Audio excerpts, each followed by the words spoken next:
सत्य कथा, पुरुषार्थ कथा, सुनो सुनो सिद्धार्थ कथा।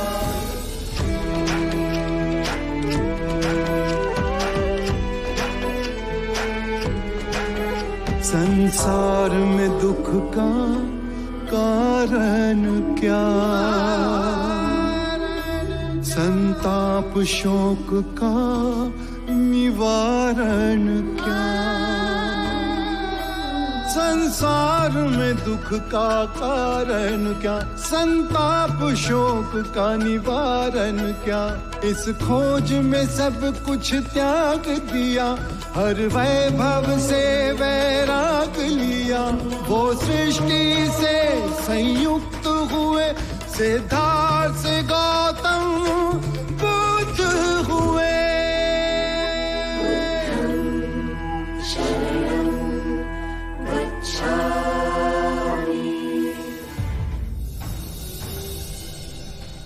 एक बार तीर कमान से छूटे तो उसे अपना लक्ष्य पाना ही।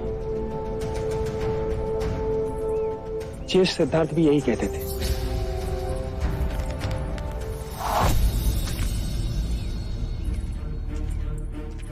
हमारी एकाग्रता क्यों टूट गई?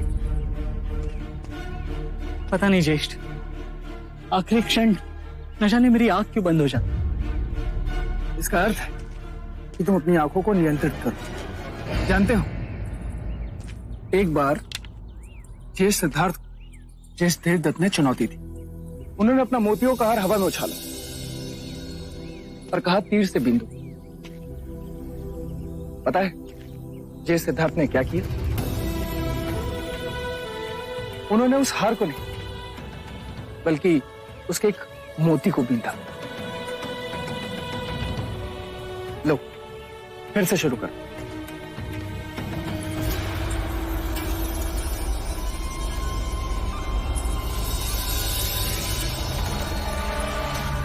विभावरी, एक बात तो बताओ, यदि तुमने अपने दाहिने हाथ से पूजा की थाली पकड़ी हुई हो तो क्या तुम उसी दाहिने हाथ से पूजा कर पाओगी? मैं समझी नहीं दीदी, इतनी ना समझी।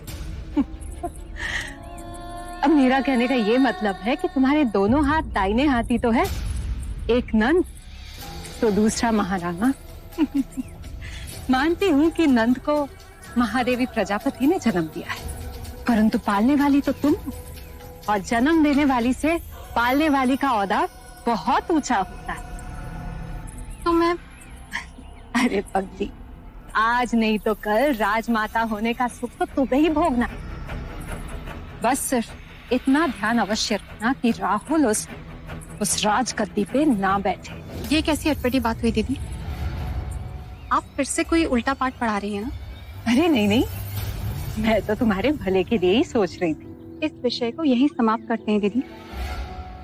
कौन शाक्यों के सिंहासन पे बैठेगा, इसका निर्णय स्वयं महाराज को करने दीजिए। तुमने तो मेरी मुंह की बात छीन ली विभावरी। मैं भी तो यही कह रही थी कि शाक्य सिंहासन पर कौन बैठेगा इसका चुनाव महाराज ही करेंगे, और वो ना तो राजा अमितोदन के पुत्र होंगे और ना ही राजा द्रोणदन के, है ना? वाह, क्या बात है, क्या निशाना था, शाबाश। राजगद्दी पर कौन बैठेगा उसका चुनाव तो तय ही समझो, परंतु मैंने तुमसे जो कुछ भी कहा विभावरी, उस बात पर विचार अवश्य करना।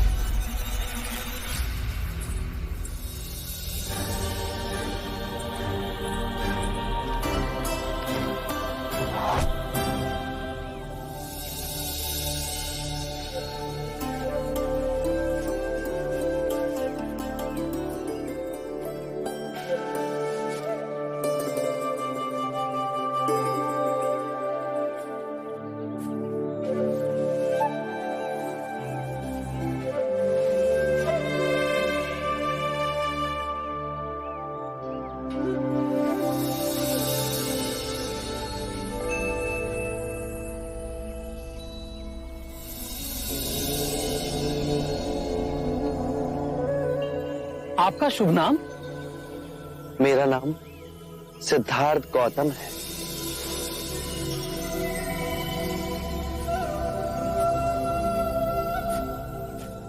आपके मुख पर इतना तेज कैसे? कौन सी साधना की है आपने? मैंने मुक्ति का मार्ग खोज लिया है। अच्छा, तो आपके गुरु कौन है? वैसे तो ज्ञान मैंने आचार्य कौंडिन्य, आचार्य अलार कलाम और आचार्य उद्रक रामपुत्र से पाया है, पर मैं इन तीनों को जानता हूं। इनमें से आचार्य अलार कलाम और आचार्य उद्रक रामपुत्र का स्वर्गवास हो गया है, पर आचार्य कौंडिन्य अभी भी अपने साथियों के साथ काशी के समीप ऋषिपत्तन के मृगदाय में हैं। मेरा प्रश्न यह है कि उनमें से किसने आपको यह मुक्ति का मार्ग दिखाया? किसी ने नहीं। इस निर्जन पथ पर मैं अकेला ही चला, अपना दीपक स्वयं बना। कह सकते हो मेरा कोई गुरु नहीं। आप असत्य कह रहे हैं। बिना गुरु ज्ञान नहीं मिलता। आप अपने गुरु से उनका श्रेय छीन रहे हैं। परम सत्य की खोज तो अकेले ही होती है और उसका अनुभव स्वयं को ही करना होता है, और जो मिलता है वो इतना सरल और शुभ सत्य है। इसी क्षण मुक्ति है, इसी क्षण मोक्ष है। आप वेद और उपनिषद को नकार रहे हैं। अगर ये सब इतना सरल होता, इतनी साधारण सी बात होती, तो क्यों हमारे ऋषि मुनि सारा जीवन तप में गला देते? अरे जाइए जाइए, थोड़ा सा मान क्या दे दिया, लगे उपदेश देने। तप कठोर है। धन्यवाद आचार्य कौंडिन्य की दिशा मार्ग बताने के लिए।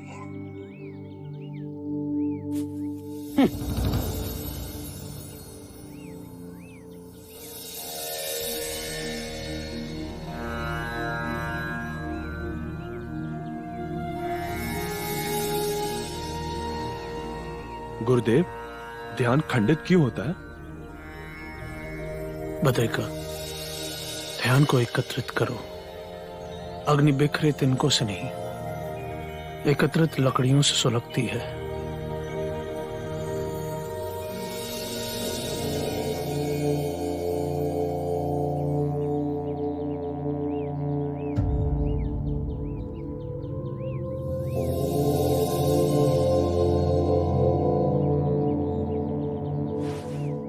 ऐसी आभा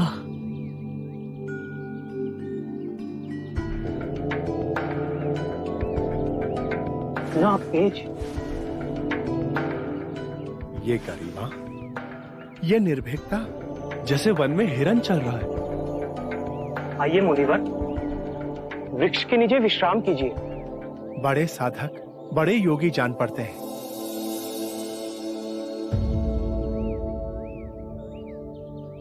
सिद्धार्थ, तुम? वही पथभ्रष्ट सिद्धार्थ। हम तक आने का कष्ट क्यों किया? मैंने मुक्ति का मार्ग खोज लिया है। अब परम आनंद के द्वार खुल गए। अब ये निधि सबकी है। इससे मुझे सारे निद्रा में बेहोश लोगों को जगाना है, चैतन्य करना है। जिसने तपस्या छोड़ दी हो, उसे परम ज्ञान उपलब्ध हुआ।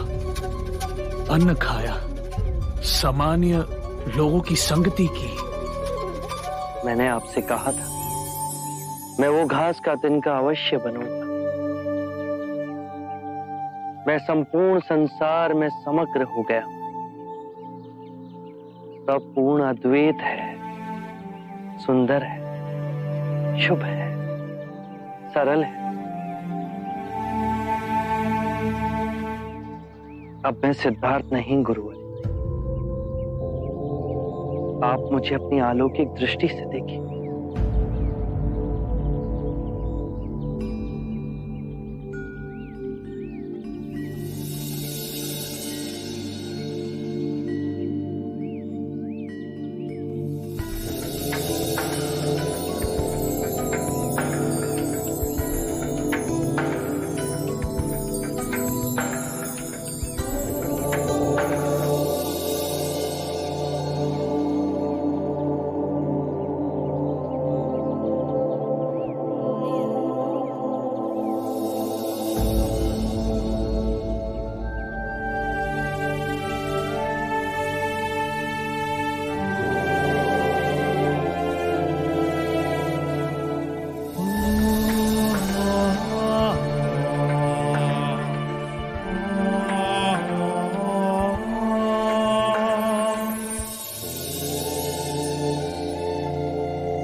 मैं उस निर्दोष बालक की ओर देख रहा हूं जैसे मैंने ओम का अर्थ समझाया, और आज उसने दिव्य ज्ञान प्राप्त कर लिया। इतनी बड़ी छलांग, और मैं अपने तपस्या के अभिमान में अंधा इस छलांग को समझ न सका। इस अंतिम बिंदु पर बड़े बड़े ज्ञानी आकर रुके, बहुत से भटके। यहां से छलांग लगानी है तो अपने अहंकार को मिटा दो। कठिन है, सरल है, बहुत सरल है। जैसे हम गहरी नींद में जी रहे हैं और अचानक आंख खुले तो हम पाए कि हम नींद से जाग उठे। अब इस ज्ञान से दुख और अंधकार में डूबी दुनिया को जगाना है। परंतु इतनी सरल बात, बिना किसी ढोंग, बिना अहंकार, बिना यज्ञ, बिना तप, बिना बलि, बिना साहूकारी के, क्या लोग समझ सकेंगे?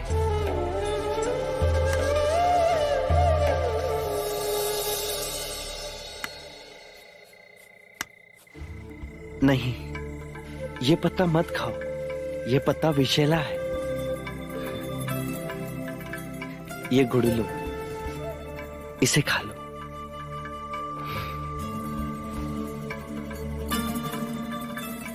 करुणावश उस शिखर से उतरकर आप हम लोगों के पास आए, इस मार्ग और उसका अनुभव सारी मानवता तक पहुंचाने। कर्म के चक्र से मुक्ति का मार्ग मुझे इंगित किया जाएगा इस पहिए से।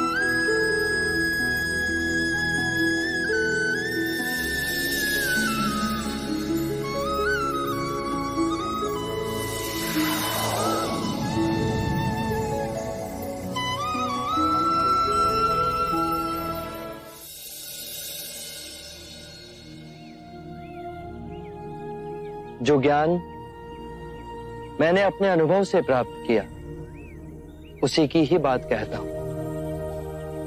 इस यात्रा में सर्वप्रथम आप ही मेरे शिष्य बनेंगे। आपकी करुणा से हम धन्य हूं।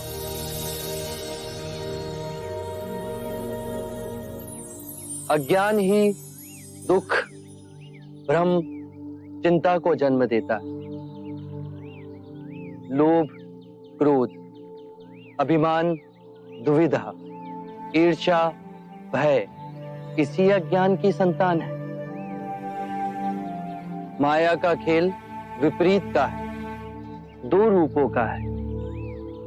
मध्य में ही रहो, धूमकेतु तारे की तरह। ना शरीर को सुखाओ, ना उसकी वासना को चारा खिलाओ। मध्य में ही केंद्रित रहो। जब हम माया के द्वैत रूप को पहचान लेते हैं, तब सब दुख, चिंता समाप्त हो जाती है। तब हमारे अंदर प्रेम और स्वीकृति का भाव जागृत होता है, जो मूल में एक ही भाव है। इस ज्ञान के बाद हम किसी से घृणा नहीं करते, ऐसे व्यक्ति से भी नहीं जो हमसे क्रूरता करता है।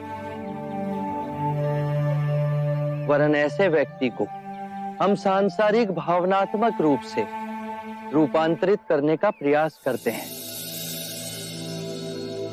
जब ज्ञान के चक्षु खुलते हैं तो करुणा ही हमारा स्वरूप है। ध्यान में विचार भ्रांति पैदा करते हैं। बुद्धि ने सत्य को विषय और वस्तु में विभाजित कर दिया है, मैं और तुम में बांट दिया है। और इस विभाजन ने जीवन को समझने में भूल की। मनुष्य भावनाओं में बंधा खंडित होता गया और लालच, मोह, तृष्णा की पकड़ उस पर बढ़ती गई। जन्म से वृद्धावस्था के चक्र, बीमारी और मृत्यु का भय उसके मन के चारों ओर बनी दीवार को और प्रबल करते गए। इसीलिए इस भ्रम को ही दूर करो। एक बार ये भ्रम टूट जाए तो जीवन कारावास में नहीं, स्वतंत्रता में जिया जा सकता है। शील, समाधि, प्रज्ञा से 4 आर्य सत्य हैं। 1, जब तक सृष्टि रहेगी दुख मनुष्य के साथ छाया बनकर चलेगा। 2, इस दुख के कारण है किसी वस्तु को स्वयं से पकड़ के रखना। जो वस्तु क्षणभंगुर है तो मार्ग क्या हो? 3, मुक्ति के लिए विवेक जागना आवश्यक है। स्वयं को केंद्रित करो। जो आए, चाहे दुख की सूचना या आनंद की परछाई, इसके बीच स्वयं को स्थिर रखो। 4, इस मार्ग पे दुख के बंधन टूटेंगे और परम सत्य की उपलब्धि होगी। ये मार्ग क्या हो? यह अष्टांग मार्ग है। इसके माध्यम से सम्यक ज्ञान, सम्यक विचार, सम्यक वाणी, सम्यक कर्म, सम्यक जीवन व्यापन, सम्यक प्रयास, सम्यक चेतना और एकाग्रता संभव होती है।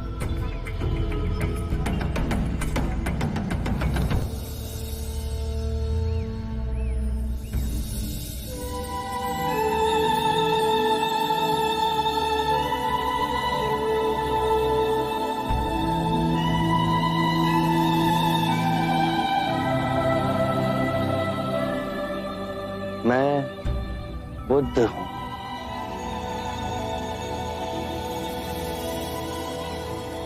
बुद्धं शरणं गच्छामि।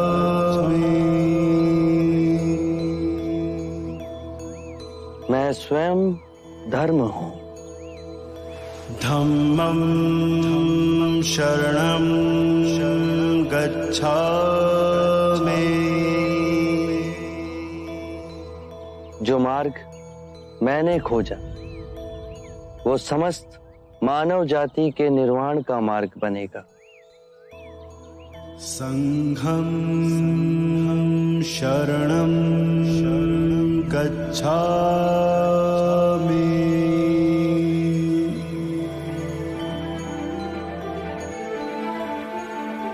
बुद्धं शरणं गच्छामि, धम्मं शरणं गच्छामि, संघं शरणं गच्छामि, बुद्धं शरणं गच्छामि।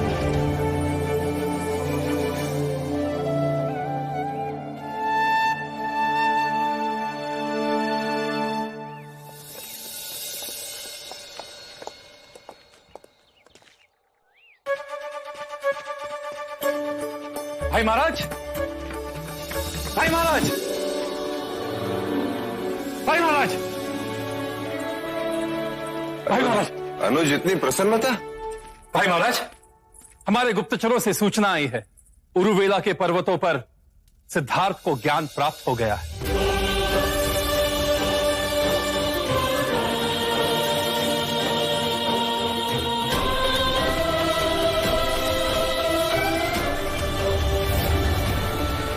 परम सत्य को पा लिया है इस वीरों के वीर ने।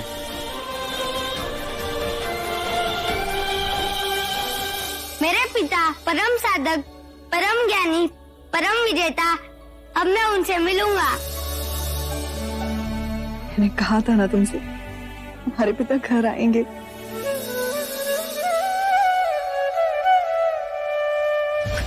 अमितोदन, क्या ये सत्य है? सत्य है। पूरी प्रकृति बदल गई, आप तक संकेत नहीं पहुंचा। तुम क्यों इतनी प्रसन्न हो रही हो? प्रसन्नता की तो बात है यार। तीर्थाट का रास्ता जो साफ हो गया, और बहुत शीघ्र मेरा देव महाराज का सिंहासन भी ग्रहण कर लेगा।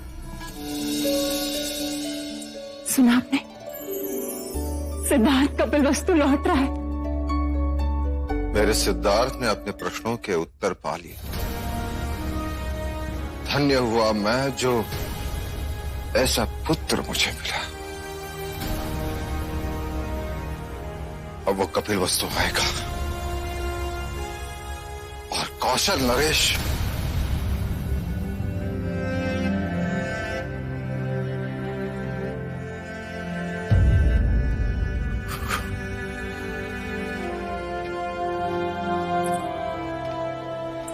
अरे अनुज, देख क्या रहे हो? मिठाई बंटवाओ, पूरी प्रजा में ये शुभ समाचार पहुंचा दो कि युवराज सिद्धार्थ लौटा रहे हैं। अवश्य।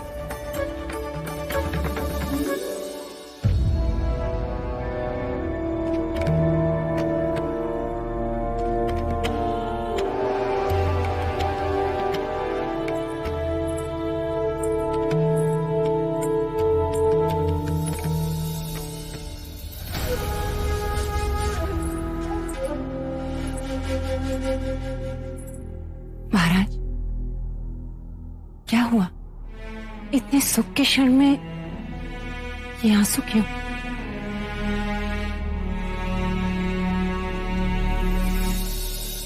प्रजा मेरे आनंद में स्वार्थ का मैल मिल गया है।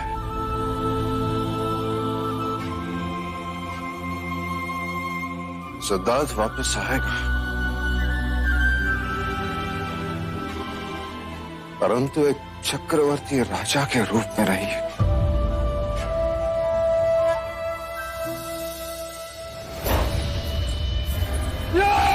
देवदत्त, मती मारी गई है तुम्हारी? ऐसा तूफान क्यों मचा के रखा है? पुत्र, अभी तो खुशियां मनाने का समय है। फिर किस बात की खुशी? सिद्धार्थ के वापस लौट के आने की खुशी। परंतु अब सिद्धार्थ के आने से तुम्हें किस बात का भय है? वो तो सन्यासी बन के आएगा। शाक्यों के सिंहासन पर तुम ही बैठोगे। आप लोग तो बस एक ही बात की रट लगा के बैठे। महाराज बनोगे, सिंहासन पर बैठोगे। मुझे सिद्धार्थ के महाराज बनने की चिंता नहीं है। अरे मूर्ख, तो किस बात की चिंता है? मैं समझ गई। तू नंद को लेकर चिंतित है ना? परंतु देव, जब हमने सिद्धार्थ जैसे कांटे को सिंहासन के रास्ते से हटा दिया, फिर नंद का क्या है? आप समझने का प्रयत्न क्यों नहीं करते? सिद्धार्थ अब और महान बन के लौट रहा है। कहीं कपिला वस्तु में ही आश्रम लगा के बैठ गया तो बहुत अच्छी बात होगी। यदि सिद्धार्थ ने यहीं पे आश्रम बना दिया तो महाराज के सीने पे सांप लौटेंगे और वो पहले से अधिक दुखी होंगे। नहीं, आप फिर भी नहीं समझ रहे हैं। यदि मैं महाराज बन भी गया तो सिद्धार्थ के सामने 2 कौड़ी का मूल्य होगा मेरा। शाक्यों का दरबार राजमहल में नहीं, आश्रम में लगेगा।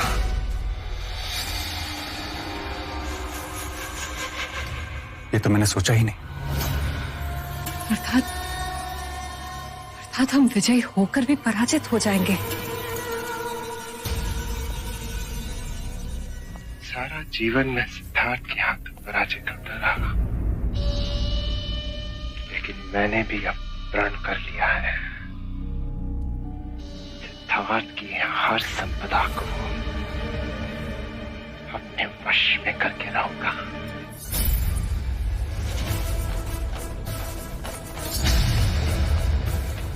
वो जो उसको अपने प्राणों से भी अधिक प्रिय है, यशोधरा।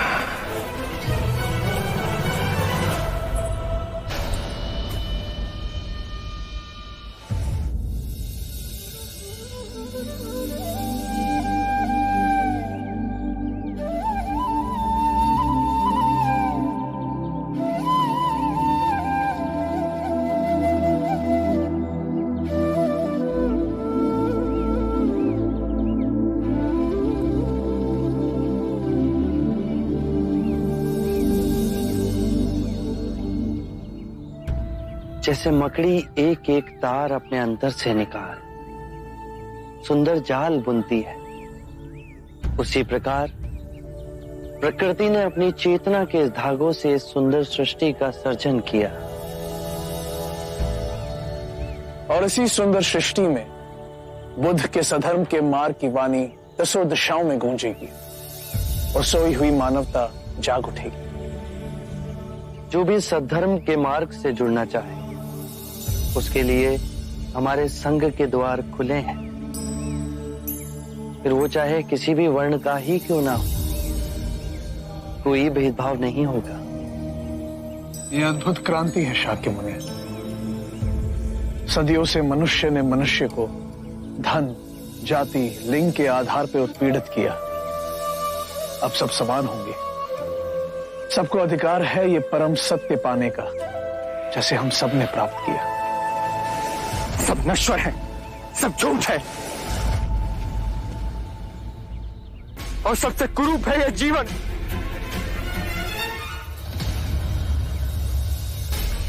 छोड़िए मुझे, छोड़िए, छोड़िए, छोड़िए मुझे। आप होते कौन है मुझे रोकने वाले? मेरे जीवन पर स्वयं मेरा अधिकार है। नहीं, जिसने तुम्हें जन्म दिया उस माता का अधिकार है। जिसने तुम्हारा लालन पालन किया उस पिता का अधिकार है। कितनी लंबी श्रृंखला है जिनके होने से आज तुम हो। तुम पर केवल अपना नहीं, उन सब का अधिकार है। उठो।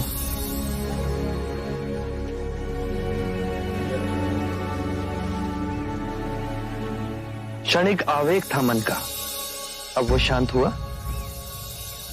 क्षणिक नहीं, जीवन में सब कुछ पाया। सुख, धन, ऐश्वर्य, काम वासनाओं की तुष्टि, और वो सब क्षणिक था। जब भी अपने अंदर देखा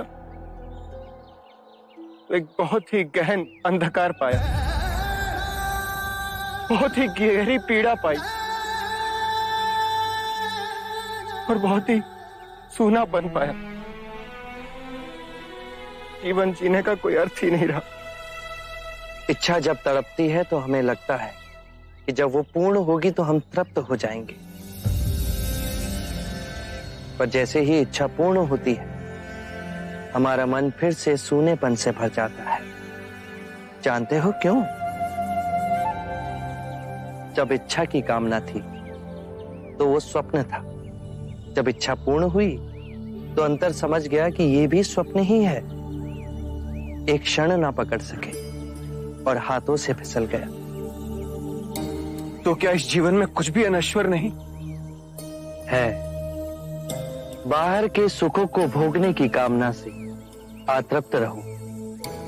बाहर दौड़ने से कुछ नहीं होगा। जीवन से घबरा, उसे नकारने से कुछ नहीं होगा।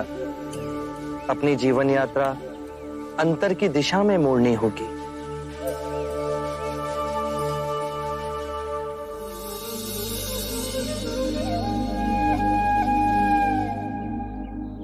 कौन है आप और आपको कैसे पता? गच्छामि, धम्मं शरणं गच्छामि।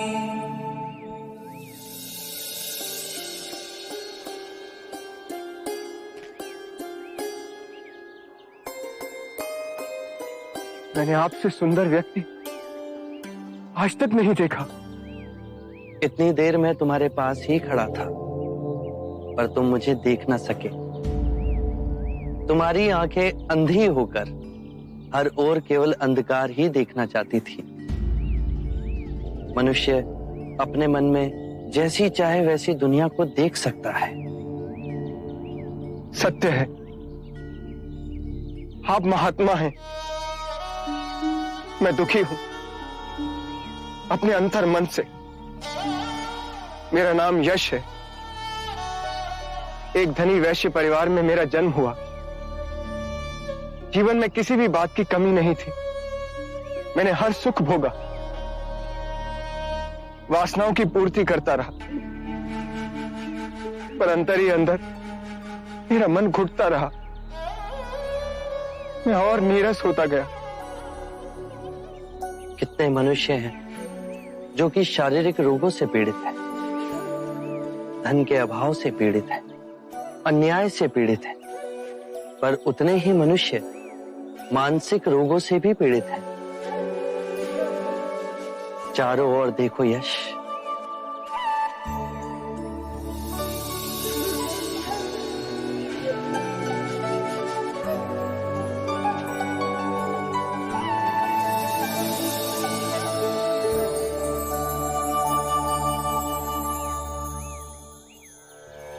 इतना सुंदर।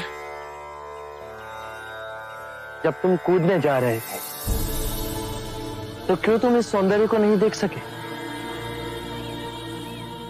क्योंकि मैं देखने के लिए तैयार ही नहीं था। मैं केवल अपने ही दुखों की प्रतिध्वनि देखना चाहता था। और अब तुम शांत हुए, स्थिर हुए, पर प्रकृति नहीं बदली, वो वैसी ही है। तुम्हारी आंखें बदल गई। किसी भी बात की अति, चाहे सुख की ही हो, केवल दुख को ही जन्म देती है। इसीलिए मध्य में रहो, तो जो जैसा है वैसा ही दिखेगा। परम शांति पाओगे।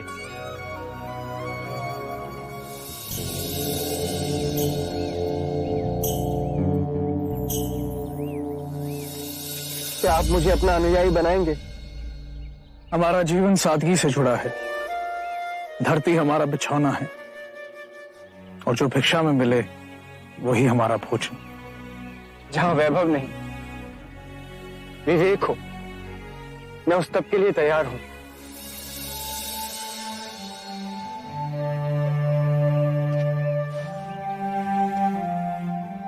हर कोई जो इस पृथ्वी पर जन्मा है उसे परम ज्ञान पाने का अधिकार है।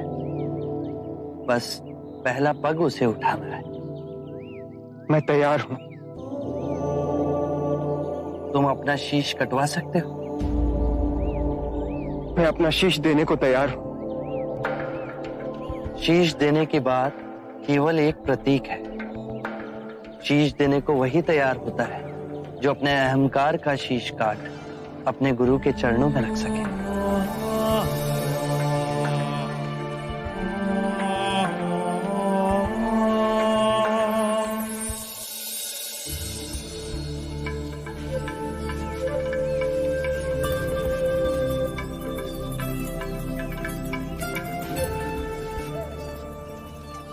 माँ, माँ, माँ, माँ।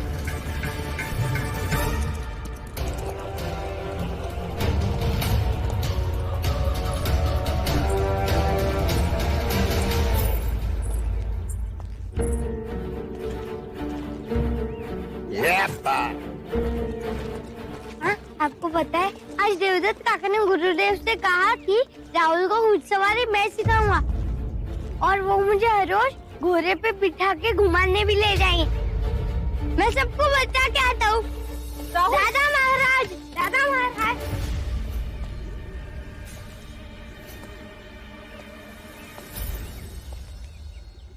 लो,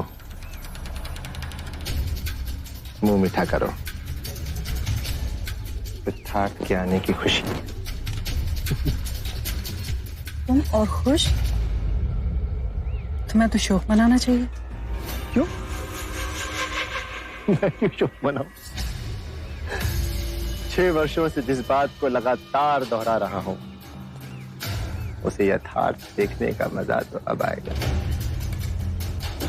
देवी यशोधरा, क्या सोच रही है यार?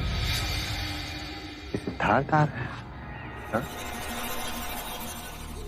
कहना क्या चाहते हो? बेचारी यशोधरा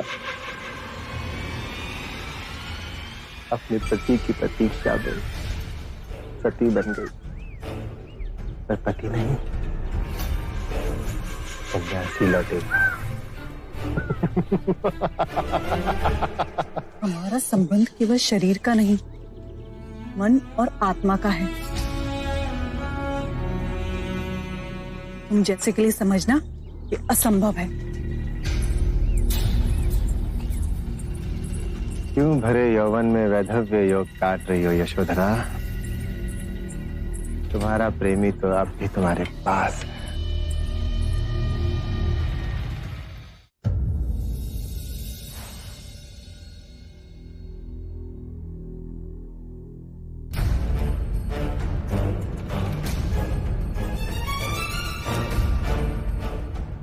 अपने युवा पुत्र को इस रूप में देखूंगी, कभी कल्पना भी न की थी। उसे मृतक देख सकती थी आप। आत्महत्या करने जा रहा था आपका पुत्र।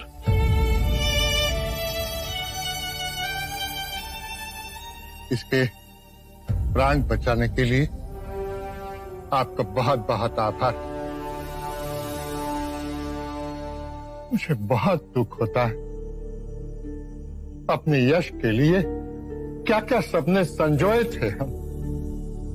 सपनों के पीछे दौड़ दौड़ कर थक गया था पिताजी। दिशाहीन व्यर्थ में जीवन गंवा रहा था। आज मेरे जीवन में परम उद्देश्य जागा है। आज इसने जीवन के लोभ और माया के जाल को तोड़ा। इसका पुनर्जन्म हुआ है। ये मार्ग इसने स्वयं चुना है। जीवन के भेद को समझेगा, अरिहंत बनेगा, उस आनंद को पाएगा जहां सुख दुख की परछाइयों से मुक्त होगा। आप किस तरह का जीवन चाहते हैं अपने पुत्र के लिए? ऐसा जीवन जिसमें उसे खुशी मिले, जिसमें उसकी उन्नति हो। माँ, पिताजी, मेरा सुख और उन्नति अब केवल इन कमल चरणों में है।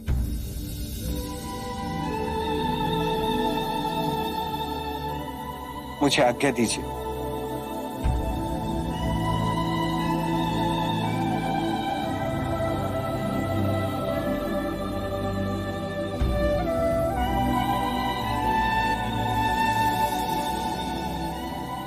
रचित, ये मेरे पिछले जन्म का ही पाप होगा। आपका पुण्य क्यों नहीं? इतनी सदियों से हम अपने पाप दूसरों पर दोषारोपित करते गए। इसमें ग्रंथ और पंडित सहायक बने। हमने यज्ञ करवाए, बलियां दिलवाई। मैं कहता हूं बस, तुम स्वयं ही पाप का कारण हो और तुम स्वयं ही मुक्ति का द्वार बन सकते हो। महानुभव, आपका अनुयायी बनने के लिए क्या करना होगा? सदैव अपना आचरण स्वच्छ रखें। ये पंचशील मार्ग है। पहला, कभी किसी जीव की हत्या ना करें। तुम्हारी तरह वो भी मृत्यु से डरता है। जीव हत्या त्याग तुम्हारे अंदर करुणा और सामंजस्य का भाव जगेगा। दूसरा, कभी चोरी ना करें। इससे विपरीत किसी निर्बल का बल बने। तीसरा, व्यभिचार ना करें। केवल अपनी पत्नी से ही संबंध रखें। चौथा, कभी असत्य ना बोलें। ऐसे वचन ना बोलें जो सत्य को तोड़ते मरोड़ते हों। पांचवा, किसी भी नशीले पदार्थ का सेवन ना करें। मेरा मार्ग सरल है पर कठिन है।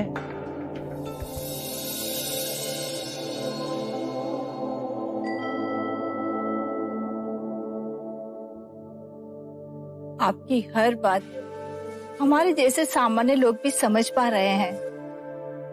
क्या मैं और मेरे पति आपके भिक्षु बन सकते हैं? मैं ये नहीं कहता। मेरा अनुयायी बनने के लिए आप संसार छोड़ो। ये यश के चेतना की पुकार थी। आप जीवन के नित्य कर्म में रहकर भी मेरे अनुयायी बन सकते हैं। आरंभ हो गई निर्वाण प्रथा, सुनो सुनो ये बुद्ध कथा। 4 आर्यक सत्य है। 1, जब तक सृष्टि रहेगी दुख मनुष्य के साथ छाया की तरह चलेगा। 2 इस दुख का कारण है वस्तु से स्वयं को पकड़ के रखना। जो वस्तु क्षण भंगुर है तो मार्ग क्या हो। 3 मुक्ति के लिए विवेक जगाना आवश्यक है। स्वयं को केंद्रित रखो। जो आए चाहे दुख की सूचना या आनंद की परछाई, उसके बीच स्वयं को स्थिर रखो। 4 इस मार्ग पर दुख के बंधन टूटेंगे और परम सत्य की उपलब्धि होगी।